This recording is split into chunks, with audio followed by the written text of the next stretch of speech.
পিতামাতা, পিতামাতার প্রতি যদি কমিটমেন্ট থাকে, একজন পিতামাতার গাইডলাইন অনুসরণ করে যদি একজন সন্তান তার জীবন পরিচালনা করে, সেই সন্তানও কোনোদিন নষ্ট হবে না।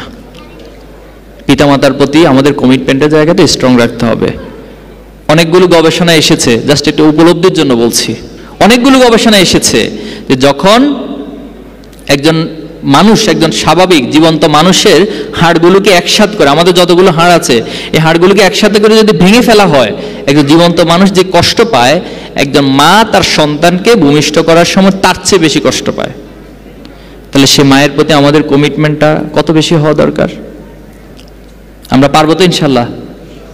আমাদের সে বাবাদের প্রতি, মায়েদের প্রতি আমাদের ভালোবাসা, আমাদের সম্মান সবটুকু আমরা উজাড় করে দেব ইনশাল্লাহ।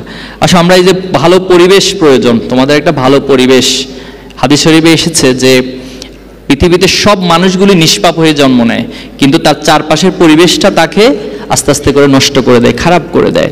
ইসলামী ছাত্র শিবির আজকে আয়োজন করে ইসলামী ছাত্র শিবিরের টোটাল কর্মকাণ্ডগুলো আমাদের এই সমাজে মানুষকে ভালো হওয়ার জন্য উৎসাহিত করে, একটা ভালো পরিবেশ দান করে।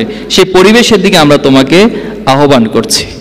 আমরা শুধু তোমাদেরকে এই প্রোগ্রাম না, শিক্ষা প্রতিষ্ঠানে একটা ভালো পরিবেশ, খেলার মাঠে একটা ভালো পরিবেশ, প্রত্যেকটা জায়গায় একটা ভালো পরিবেশের মধ্য দিয়ে আমি যেন আমার একাডেমিক এবং ভালো রেজাল্ট করতে পারি, সমাজে অর্জনগুলো সবগুলো করতে পারি, আবার সবচেয়ে ভালো মানুষ হিসেবে, নৈতিক মানুষ হিসেবে নিজেকে প্রতিষ্ঠা করতে পারি।